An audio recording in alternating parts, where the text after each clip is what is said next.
Oh, the deuces. That's probably could be named better. Wemby with 39 points, 8 made threes. He had 11 rebounds last night, helping the Spurs hold off the Celtics 125-116. De'Aaron Fox finishes 25-9. Derek White at 34-7-5. Tatum at 24. I didn't mention Jaylen Brown for a reason. We'll get to him in a little bit. But the Spurs have now won 16 of their last 17. And amongst those wins, you've got Detroit twice, Lakers, Thunder, Rockets, Celtics, Warriors, and Raptors, Lou. It's a pretty, if I do say so myself, impressive stretch. Run. Most impressive so far of the season for the league?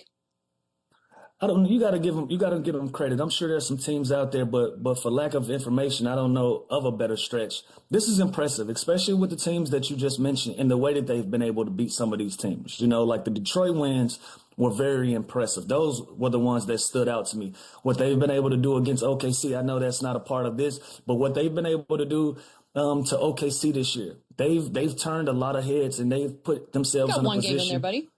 Got one. Yeah, one, but you know they went out and got 3 of them, so that's an accomplishment within itself. But just the defensive mindset, the way that Wemby's been able to turn the corner and take his teammates with him, you know, from the Vassell's to the Foxes, to the Harpers, to the Castles, like they have so many different guys that can beat you on any given night. The most impressive part to me is they do it as a team and they do it as a group and they don't care who gets the credit. Obviously, Wemby is going to be the guy that's going to be in front lines and his face is going to be a lot of these headlines. But a lot of different guys have been the reason why they've had the success that they've had. So this is a team that's poised and at the right time of year when you want to see your team start to turn their corner, start to play these games and start to go out and beat reputable teams going into a deep playoff run. That's what you want to see from your group. You know, so San Antonio has been just as impressive as anybody else in the league right now. Yeah, and B's, without the 83-point eruption, we're opening the show with this game and this team, and this is not easy to do what they're doing right now, and it's like the flip side of what most teams do, and that's beat bad teams, go on these stretches on non-playoff teams. They're beating good teams, and they're battle tested, and that is going to give them confidence when they do have to face these teams as such a young team down the stretch and in the playoffs and possibly in the finals. When you talk about, you know, a Detroit Pistons basketball team that they could possibly reach in the NBA Finals. So this is super impressive. Again, we're going to talk about Wemby and what he does and how he's kind of expanding his game. You kind of see him get into his bag a little bit more offensively. Defensively, you know what he does, but it's the other guys for San Antonio. It's Vassell, and it's Castle, and it's Harper. Fox last night goes for 25 points. Champagny, like, he struggled last night, but he's been pretty consistent for them all season long. And so there's such a balanced attack. You know they're always going to defend even when shots aren't falling. And Wemby just provides something that we've never really seen before in the league, offensively and defensively. So for such a young, up-and-coming team, we can't even talk about them like that anymore because they're here and they just might be, you know, the best or one of the best teams in the NBA, and they're a real contender as far as early as this season. Luke Cornett was great last night as well. So full disclosure, I still have this. I hope Luke Cornett gets traded to Atlanta one day.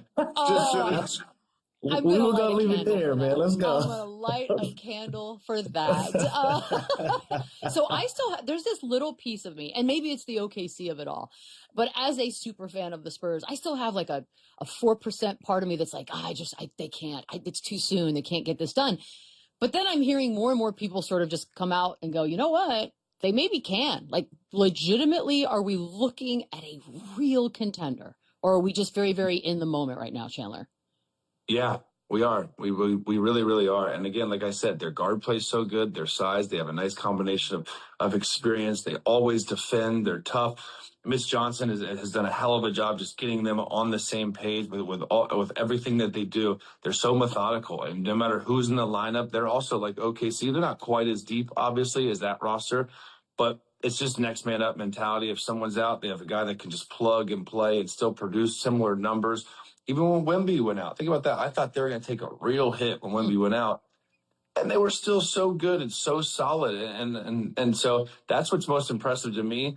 And when you look at the Western Conference, obviously you have the Thunder, and they've had success in the regular season. That means nothing come playoff time. So they're going to have to get over that hump. The Denver Nuggets aren't going anywhere. They're a very good team with Nikola Jokic, who is going to present. He's the one guy in the league that can still probably have his way with Wemby offensively. So they're those two teams again. Those are going to be the monsters that they're going to have to get through, but they're not going to be an easy out for anybody. I don't think those two teams want to see the Spurs in the playoffs either until it's the Western Conference Finals. So this team is for real. They are legit. And again, they aren't going anywhere anytime soon because they're so young and they're also really fun to play. I never thought the Spurs were like a fun team to watch play. This team, very fun to watch.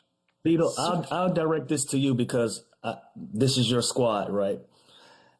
You almost kind of have too much success against OKC. Like the toughest thing to do. Yeah, well, the toughest thing to do is to go 4-1 on a team in the regular season, and then you got to see them in the playoffs and try to get past them to get to a championship run. Who's the team that's making the most adjustments? The team that lost 4 times or the team that won 4 times? It's going to be the team that lost 4 times that's going to make more adjustments than the other team. The other team kind of feels like, which are the Spurs, they feel like, well, we can beat this team. We're better than this team. While OKC is looking like, well, this didn't go right that game. This didn't happen this game. These are the things that we need to shore up and clean up in order for us to get past this team in the playoffs. So Chandler just said it, man. The hardest thing to do is to beat a team, especially when you beat them like that, to try to beat them in a 7-game series, because what you've done in a regular season means nothing. The only thing that you can get from those games are learning experiences. And OKC is going to be the team that's going to take those experiences and apply it and try to create something different in the postseason that they've experienced in the regular season playing against the San Antonio Spurs. This is why I'm glad they're in good hands with Mitch Johnson, because they won't be as arrogant as the fans. As fans, we're like, yeah, we've beaten them 4 times. Yeah, they won't think fans, that way. Michelle, you're like, oh, we have their number, like no problem. We're good. It's so obnoxious. It's the best part of being a fan. In the month of March, which we're not even through yet, but Wemby so far averaging 28-11 and 4.2 blocks a game. You mentioned Jokic. Jokic has mentioned Wemby. I kind of love all of this going together, Lou. But does Wemby challenge Jokic for the role of best center next season? Is he actually a center? Like, is he actually a center, though? I don't look at him like a center. He's everything. So he should be able to challenge the best point guard, the best shooting guard, small forward, so on and so forth. But listen, if we're just talking about the center position, that's Wemby's. I'm sorry, that's Jokic. Jokic is going to be the best center in the game. We're not going to rewrite what's going on. I don't even know if Wemby recognizes himself as a center. Obviously, he's the tallest player in the league, tallest player on the court every time. So by definition, I think he becomes a center because of that. But Jokic is the best center in the game. Wemby is probably going to be one of the best players in the game. But if we're just dumbing this down by position, we can't just pretend like Jokic isn't the best center in the game right now. I like it. Yeah, I guess I've never really thought about it. Like, I never thought about what position he would be, because he, like Lou just said, he's so versatile, and obviously his size and his height, you would put him at the 5, but I think he's more of a 4. Like, I think he's more of a stretch 4. He can handle the ball. He could also be a 3. It's crazy. He could also be a 2. That's what I'm saying, Chandler. Like, we can't just dumb this down to one position. But if we're going to dumb it down to a position, it can't be the 5, because Jokic got that. He was a great 6 man. Make him a 4. He was a great 6 man. Oh my goodness, he is everything. Well, now he's competing with me, and it's a no. Now we say no to this. Cut it off. Yeah, get back in that starting lineup. You don't want that smoke. But Lou's right. Kind of like, the center position is Jokic. You can't compare the two yet. Listen, up and coming, like, would I take one of now for the future? Of course, sure. I'm going Wemby. But when you look at Jokic, what he's done and his resume, he's the best center in the NBA, and he's also the best player in the NBA. So it's tough to compare the two. But he's got some catching up to do. But again, he's not a center. I don't know. I guess he's a power forward. Like, what would we call him? He's a hybrid of it all. He can't be a center. I argued with my 6-year-old son about this, and we came to the conclusion we just don't know. We just don't know. Fair. Sometimes you just don't. If you do position rankings, is he ranked as a center? Like, I don't know. Yeah, but I think if you have to pick a spot, yes. But that sounds weird saying it out loud. If we're doing rankings, we're going to slide him to the 4, because it's no list. Because by no position are you going to allow Wemby to be the second best at his position. So is he the best power forward, or is that still Giannis? No, he's better. And we're having a different conversation. No, he's better. It ain't the 5. Can we agree that it's not the 5? fine, but it feels weird saying that a 7'5" dude is not the 5. Like, that just doesn't feel right to my brain. That is why he's a unicorn, alien, whatever he wants to be. That's Beautiful not worldly. alien. That's why he's the best small forward. He's the best small forward in the league. He's the best point guard I've ever seen in my whole life. He also went viral last Friday. We didn't even really touch on this yesterday or at all on Monday because they played the Clippers. They were down by 25. It was like, I think, the second greatest comeback or something crazy like that. And he's emotional about it, right? And yeah, it's the month of March. And I will say this. My timeline is usually very negative. However, on this particular day, I saw more people in this business, in whatever capacity, praising that this is the kind of stuff we need more of in the league. Now, there are a couple of haters, and we'll get to them in a second, that didn't like it. But what'd y'all make of this moment? Lou, you hated it? I didn't mind it one bit. A little emotion is good for the game. Now, right? Again, we're talking about as players. Now, are we going to make a little fun of him crying during a regular season game?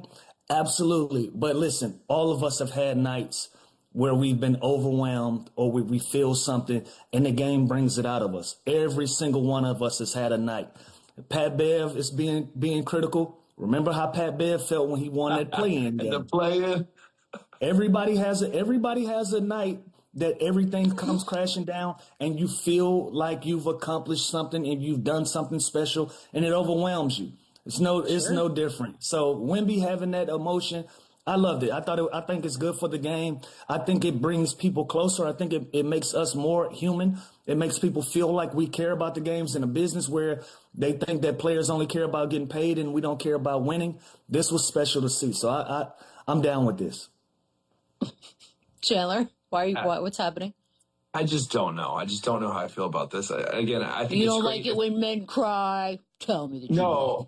Are we sure there's nothing going on personally in his life that night around that time? Like, that's what I said, Chandler. Like sometimes in a night in the life, you can get overwhelmed with just everything going on, and it comes out. Yeah, I'm completely guessing, but that's where I think there's something in his life that someone wasn't able to be there, or because crying.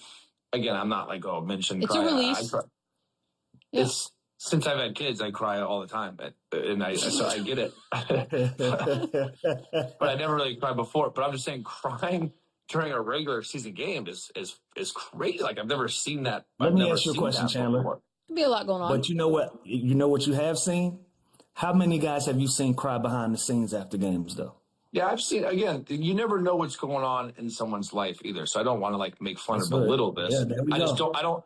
I don't think he was crying because the win meant so much to him. That's why he was teary-eyed. Could be a little bit of everything, right? Like whatever's happening. Yeah, it could be some light things going on. And listen, after a long game, a 25-point deficit, you go out and win that game, that can overwhelm you. So listen, I'm pulling the curtain back a little bit because you don't see it a lot on the floor like we saw with Wemby. But behind the scenes, after a tough fought win sometimes, and a guy just feels overwhelmed with the attention, with fans, with everything going on, and you finally get to a place where you get some quiet, you can get overwhelmed sometimes. I've seen it. I've experienced it. I've felt it. I've done it myself. And I've consoled my fair share of teammates with happy tears of joy after some of these things because, you're 60-plus games in. You're away from your family. You're on the road. You're traveling. You might be a little irritable. You might be a little stressed out. You got playoffs coming up. You got expectation levels. Sometimes that stuff spill out. So I wasn't tripping at all. You know what? He also had that friend that they couldn't find, that was missing, and then they found him. The kid that was going to the we all have crap, right? Like we all have it. It's got to be something else. But also, this guy's gonna lose his mind when they win a playoff series.